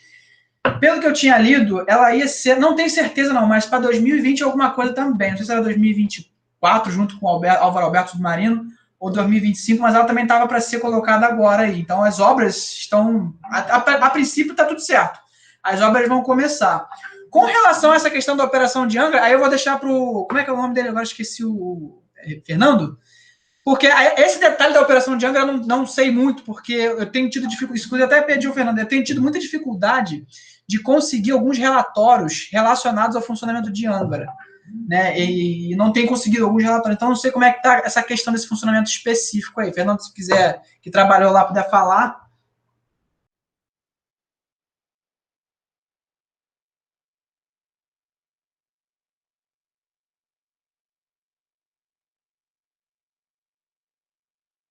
Eu não estou ouvindo, será que eu caí? Então, eu também estou querendo saber, eu caí ou não? Não, também não estou ouvindo, Fernanda. Essa parte de Angra, esse funcionamento muito intrínseco dela, eu também não sei dizer. Por isso que eu estava querendo fazer a visita também lá. Estava programado justamente para eu ver por dentro como é que é. Eu não consegui ainda. Então, tem algumas informações de lá que eu estou louco. Eu tenho um caderno aqui com várias perguntas que eu quero fazer para o pessoal de lá. Eu só estou esperando ir lá, mas não consegui ainda ir lá. Legal. Porque eu fiquei pensando nisso, né? Porque, assim, ela funciona numa... Assim, ela não funciona nem... Acho que não é nem 30% da capacidade dela. A gente está te vendo, mas não está te ouvindo.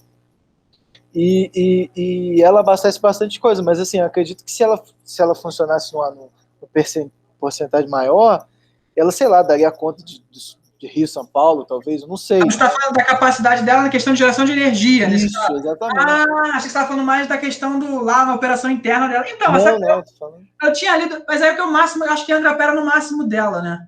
Que é 2000, na verdade é... Oi, estão me ouvindo agora? Agora estão. Não, Fernando, é 1990 e pouco megawatts, tá? Estamos ouvindo. É 1990 e pouco megawatts. É porque a matriz energética do Brasil é muito variada, né? Inclusive, isso, antes do Fernando falar, eu ia falar um ponto importante sobre isso. Roraima, ela não é ligada, ela não é interligada ao sistema elétrico. Então, lá, quando você teve aquele problema com os apagões e tudo mais, o que o pessoal usou como solução foi colocar termoelétrica. Então, assim, para quem visa o Acordo de Paris, lá funciona... E isso é o que mais impressiona. Eu tinha lido na Agência Brasil, no site lá, que as termoelétricas elas geram 216 megawatts, né, de energia. Cara, se você pegar os reatores hoje em dia, os mais modernos, os SMRs, que são reatores de pequeno porte, você com um reator de 1 metro, você produz lá 300 megawatts de energia. Então, você pode botar um reator de pequeno porte lá em Roraima. Ou, se você quiser construir uma usina em larga escala lá, não precisa produzir tanto, construir um reator que já abastece Roraima. Sem necessidade, por exemplo, de se desmatar, de fazer um monte de coisa para lá. Né? Então, assim, é uma coisa que me impressiona. Bom, eu não estou ouvindo vocês agora, curiosamente. Bom, mas a gente está te ouvindo. Só respondendo. No período que eu trabalhava lá, salvo se eu não estiver enganado, a contribuição de Angra na matriz energética brasileira, das duas Angras, era de cerca de 3,5% no período até 2015. Mas, assim, o que era importante é que no Rio de Janeiro chegava a quase 60% do valor da matriz energética carioca e 40% da Fluminense, entendeu? E aí, o importante seria, por exemplo, nos Jogos Olímpicos e tudo, ou tendo algum problema em algum lugar, você de redirecionamento de energia, entendeu? É nessa questão. Se você pensar que a gente só tem duas energias e elas contribuem com 3,5%, é bastante se você pensar em termos de um país continental com 215 milhões de habitantes, mais ou menos. Eu não tenho certeza se são esses números, eu quase certeza que sejam, tá? Me perdoe. Então, a última que eu tinha ido, acho que ela tinha caído para 30%. Eu não tô ouvindo vocês, eu vou sair e tentar voltar novamente, tá? Ele estava falando ali, acho que da último relatório que eu tinha lido era 30%. A Angra consegue abastecer para 3 milhões e meio de pessoas, assim, de geração de energia.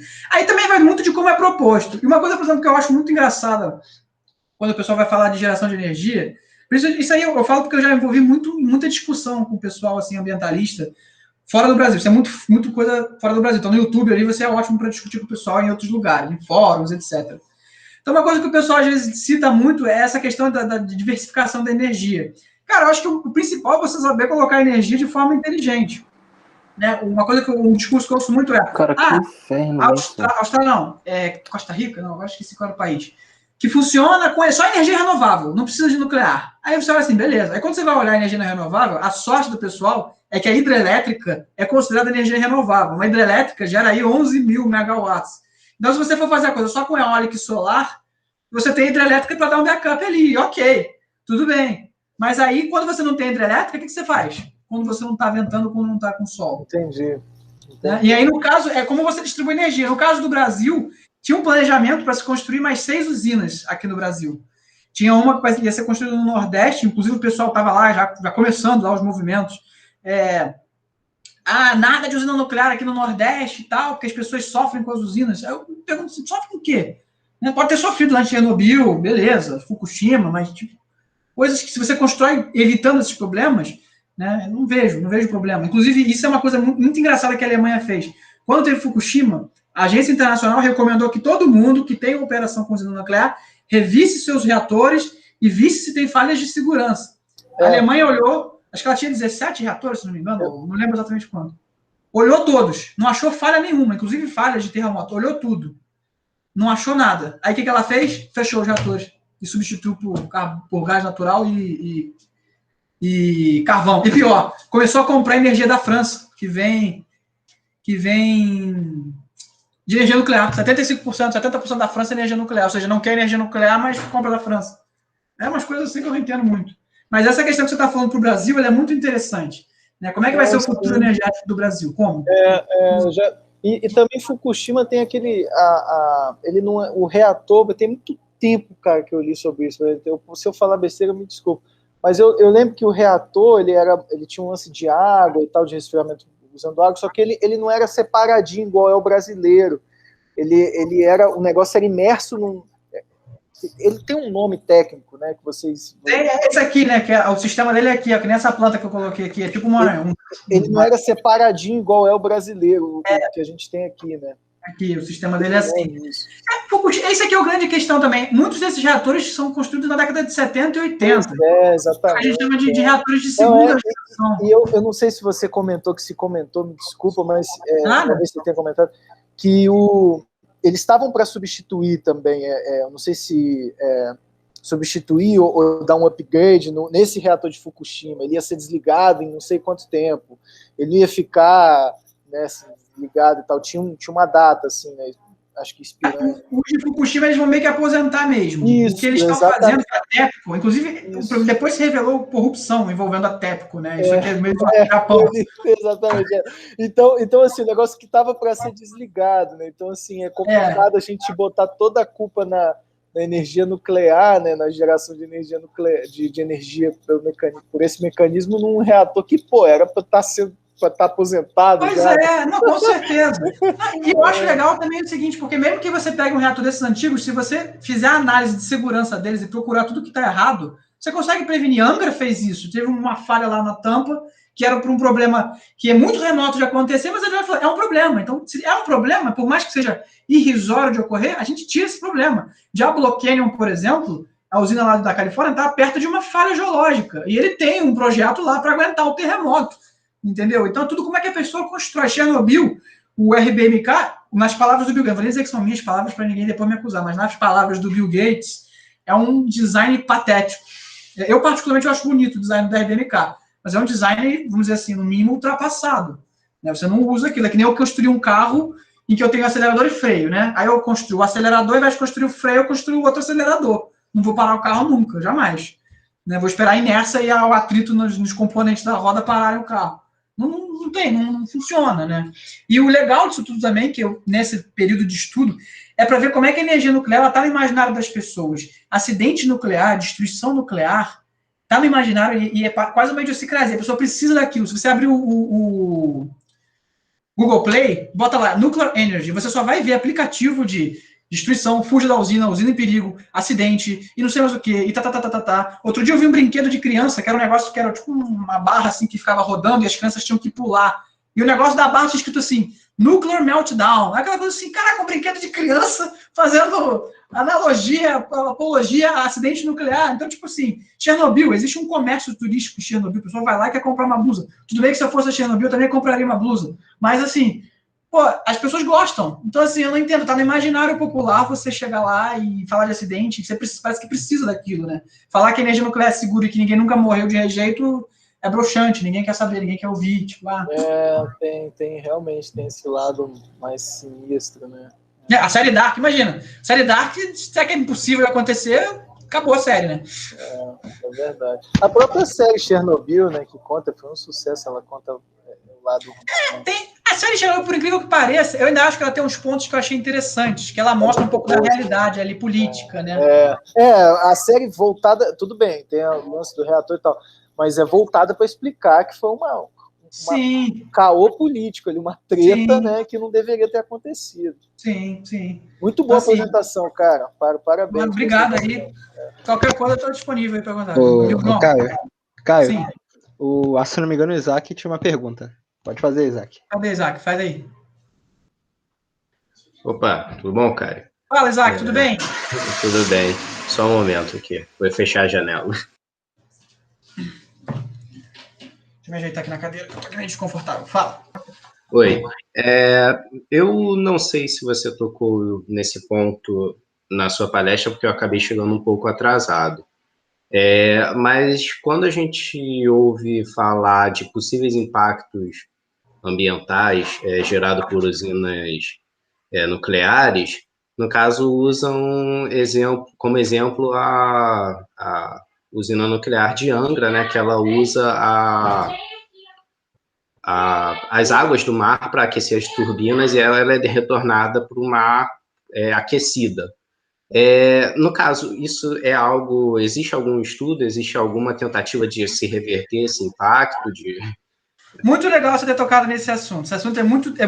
Cara, isso é muito legal mesmo. Você pegou um assunto que é tipo um detalhe que fica escondido. É o detalhe do arrefecimento das usinas. Tudo depende de como você vai ser usado. Eu peguei uma dissertação de mestrado, agora recentemente, eu não sei onde é que está aqui, depois se você quiser eu te mando, tem algum local aqui, que fazia uma análise do estudo, de como é que era o impacto da água sair mais quente, que ela sai, se não me engano, na temperatura de 30 graus, de sair mais quente. E mostrou que assim, você não tem impacto nenhum por essa água sair mais quente. O que você pode ter de impacto, e aí também depende de como a usina foi construída, é as usinas que usam o sistema que você puxa água diretamente ali do rio, e aí pode acontecer, se você tiver, por exemplo, do mar, que você tem uma população de peixes, e pode acontecer dos peixes acabarem entrando no sistema. Então, para isso, você coloca grades e sistemas para impedir que esses peixes sejam capturados pelo sistema de arrefecimento, né? Então, um sistema ali de resfriamento. Então, você pode fazer essas contenções e você consegue reduzir muito esses impactos. Inclusive, você tem sistemas ali que você bota que emitem ondas sonoras para afastar os peixes ali. Ou uma outra coisa que você pode fazer é diminuir o fluxo com que a água é sugada para os tubos. Assim, caso o peixe sinta que está sendo puxado pela corrente, ele consegue sair. Então, assim, a princípio, dos relatórios que eu li, não tem impacto relacionado à forma de vida pela água ser mais quente, né? Claro que isso sempre é estudado. Isso toda hora está sendo colocado em questão. Como eu falei, as usinas nucleares, elas têm a corda no pescoço com relação à regulamentação. Por isso que elas também acabam sendo muito caras de construir. Então, assim, você não constrói uma usina da noite por dia. Então, no geral, isso também é avaliado, sim. Pelos relatórios que eu li de Angra, aí é o que eu falo, eu não consigo todas as informações, é difícil de conseguir. O último que eu tinha lido, depois, se você quiser, eu te mando a dissertação de mestrado, mostrava que não tinham detectado nenhum impacto com relação a isso, não. Não sei se em outros lugares do mundo pode ser que ocorra, né? Mas tudo isso você pode fazer, pode ser remediado. Você tem como remediar. É aquela coisa, toda forma de geração de energia, não quer dizer que também a energia nuclear é santa. Ninguém é santo. Todo mundo impacta. Você está aqui sentado na sua cadeira, você está ocupando espaço no universo. Então, assim, todo mundo vai ter seus impactos. A questão é como você mitiga esses impactos, como você trata esses impactos. E foi isso que eu quis também trazer no seminário, que a gente vê muita gente vendendo um discurso sobre um tipo de forma de energia como se não tivesse impacto, e tem. Né? Tudo tem impacto. Até se eu quiser pegar uma bicicleta e andar até ali a esquina, de alguma forma vai impactar em alguma coisa. Né? Então, enfim, é mais ou menos isso daí. Não sei se eu está mais ou menos respondido. Não, respondeu sim. E parabéns aí pela apresentação, cara. Obrigado aí. Amigo Caio? Sim. Agora é uma pergunta minha, eu também fiquei curioso com uma coisa. Diga. Quando você estava lá ressaltando a questão das conspirações contra a energia nuclear, né? Aí eu gostaria de saber uma opinião pessoal sua, né? O que você acha a respeito disso? Você acha que há todo um complô, sabe, político a respeito disso para que haja para que não tenha, né, o uso da energia nuclear?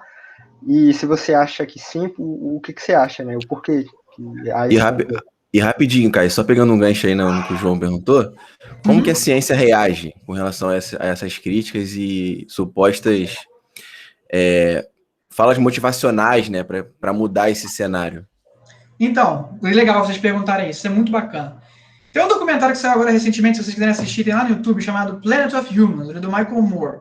Ele mostra um pouco como é que funciona a indústria por trás das energias renováveis. Eu acho que, assim, você tem movimentos ambientalistas que são... Aliás, você tem ambientalistas que são sérios. Isso eu acho que tem muitos, né? Que são capazes de conversar. Mas você consegue ver claramente que existem muitos movimentos que eles são financiados, né? E não é teoria de conspiração. É só você pegar a folha de pagamento, por exemplo, pega o Sierra Club, que é um movimento ambientalista lá dos Estados Unidos. Você pega a folha de pagamento, você vê lá de doadores, pessoas que são da indústria do carvão, pessoas que são da indústria de gás natural, principalmente o pessoal que é da indústria do carvão que gosta de fazer a transição para gás natural, né? Então, existe um financiamento para isso, sim. Eu acho que existe uma tentativa de colocar uma imagem negativa para a energia nuclear, né? E, assim, é claro que eu respeito todas as opiniões que são contrárias, desde que essas opiniões sejam colocadas de maneira coerente, que aí entra o que o Rodolfo falou. Como é que isso é visto no meio científico? Cara, tem pessoas... Vou dizer a minha experiência que eu tenho aqui na física. Tem pessoas na física que eu já conheci, pessoal que é professor universitário, doutor, engenheiro, no cacete A4, e que falam besteira, né? E eu fico assim, poxa, não quer dizer... A grande questão que eu faço de reflexão é a seguinte: eu vou me colocar por mim, eu sendo físico, eu não sou um conhecedor da física. Se você chegar para mim e começar a discutir comigo de coisa de altas energias, por exemplo, 2012, o CERN vai criar um buraco negro. Se eu chegar para você e falar isso, como é que eu posso ter propriedade de falar se eu não sou um grande conhecedor da física de partículas? Eu posso te falar com base na mecânica quântica, que eu aprendi na graduação e tal, papapá. Então eu posso incorrer em te pontuar coisas que não tem nada a ver. Então, assim, o que eu acabo vendo também é que tem muita gente, às vezes, que é da área, não necessariamente da física de reatores, né? Porque para você entender os detalhes, é como eu mostrei ali, você tem um monte de detalhezinho que difere uma coisa de outra. Então, às vezes, a pessoa não conhece e acusa falsamente. E aí, tipo, aí você tem todo um trabalho de discutir com a pessoa e falar, e aí o pessoal, às vezes, arrota os títulos e tal, então você tem esse problema, às vezes, de discussão. E é nesse ponto que eu reclamo muito, as pessoas, às vezes, não estão abertas para dialogar. Ah, Fukushima, acontece igual a Chernobyl. Ok, então vamos conversar sobre Chernobyl. Chernobyl eu concordo, foi uma porcaria, foi um reator mal feito e tal, mas será que hoje em dia é assim? E outro ponto, eu não citei aqui os reatores de geração 4, que a gente classifica os reatores em geração. Então você tem geração 1, geração 2, geração 3 e geração 4. Esses reatores, toda essa tecnologia que eu estou falando aqui, é reatores de geração 2. Existem duas gerações à frente de tecnologia. A geração 4 de reatores são reatores com um conceito completamente diferente, muito mais modernos, uma física muito mais complicada, mas muito mais seguros, sabe? E aí, por que esses reatores não estão aqui? Porque a energia nuclear caiu num problema que é a chamada comodismo. O pessoal começou a fazer os reatores na década de 80, encontrou um meio, porque esses negócios essas usinas duram 40, 50 anos, você não tem necessidade de construir de novo, não precisa gastar dinheiro, e aí a pesquisa acabou caindo um pouco. Não se viu uma necessidade de pesquisar sobre isso. E esse é um alerta também que eu faço para o pessoal da energia solar, que as placas solares chegaram num nível em que você está fazendo elas em larga escala e tá ok, só que elas têm problemas. Então a tendência também é o pessoal parar de pesquisar e para minimizar os impactos que elas causam e ela cair no mesmo problema da energia nuclear. Né? Principalmente porque essas fontes de energia precisam de subsídio do governo. Se o governo corta o subsídio, acabou qualquer programa de implementar energia solar, eólica, né? Então, assim, por sorte, existem várias campanhas, pessoas ao redor do mundo inteiro que estão nesse esforço de tentar divulgar, mostrar mensagem e problematizar mesmo a energia nuclear, abrir o diálogo, conversar, que nem aqui, que nem eu estou fazendo, tipo, a gente chegar e falar, pô, se tiver alguma coisa que você, mas isso aqui, explica isso aqui não é legal, beleza, vamos ver, não é legal. E você conversa sobre isso, né? Mas, como sempre, tudo, no final das contas, acaba indo por meio dos interesses econômicos, né? Que é o que eu acho que a gente vivencia muito hoje em dia. O interesse econômico, por trás de certas preferências de energia, influenciam muito, né? Então, é complicado também. É bem complicado. Infelizmente. Mas valeu, cara. Muito obrigado aí pela apresentação. Nada, eu que agradeço. Muito boa. Valeu. Pessoal, Amigo João, te respondi? Respondeu sim, cara. É que eu sempre me amarro quando tem essa questão de conflitos e conspirações. Sim, não, eu gosto, porque, enfim, é um tema que a gente tem que discutir, né? Por isso que eu falei, futuro da humanidade. E o que eu vejo muito, esse discurso, daqui a pouco você vai chegar aqui no Brasil, com a Angra 3 estando mais colocada, vamos dizer assim, mais sólida, esses discursos vão chegar aqui. Até mesmo daqui a pouco, nas próximas eleições, os próximos políticos que vierem e apresentarem seus planos energéticos e tudo mais, isso vai começar a vir um debate para o Brasil. Então, assim, pelo menos o que eu quero é que vocês que participaram aqui vejam que a energia nuclear não é esse monstro, não é esse kraken que come todo mundo. Na verdade, ela pode ser usada para o bem, ela pode ser usada com bons propósitos, usada de forma responsável. E aí vocês vendo um pouco de como funciona, você entende que uma coisa não pode acontecer, né? Então, basicamente é isso. Entendi. É sempre bom para conscientizar, né? Você tá ciente de todas as coisas, as positivas e as negativas, não só as negativas ou só o que a mídia te impõe, né? Sim. E aí, por exemplo, às vezes o pessoal gosta de falar, mas você não comentou, às vezes sempre aparece uma notícia, uma usina nuclear que está sendo construída em algum lugar e que ignorou algum fator de segurança. Aí a pessoa fala, mas isso você não ignora, você ignora. Eu falo, não ignoro, pelo contrário, eu acho que se não vai construir com esse fator de segurança, então não construa, sabe? Então é aquele ponto, é a gente também ter a capacidade de olhar para os nossos próprios erros e admitir, se não vai construir desse jeito, não construa. Eu, por exemplo, jamais aceitaria a construção de um RBMK. Por mais que ele fosse barato de construir, um RBMK é barato, assim, vamos construir um RBMK aqui para o Brasil, ali em Roraima, por exemplo, vai gerar energia para Roraima. Não, jamais. Um RBMK eu aceitaria ser construído lá. Né? Isso é uma coisa que a gente pode pontuar. Estou falando muito, amigo João, desculpa, eu falo muito. Não, relaxa. Pessoal, tem mais alguma pergunta para o Caio? Vou deixar aqui, ó, mais uma vez, para quem quiser me seguir lá no Instagram, o Radioativo, sigam lá, curtir, para a gente divulgar a mensagem atômica, que eu acho que esse é o que falta. O pessoal fala do natural gas, gás natural, aí pensa que é natural, então vou falar, é urânio natural, pronto, é natural também. Tá bom, então a gente se vê no próximo Jornal Clube, pessoal, vou encerrar a gravação, novamente agradecer ao amigo Caio, né? E a gente se vê na semana que vem. Deixa eu parar aqui.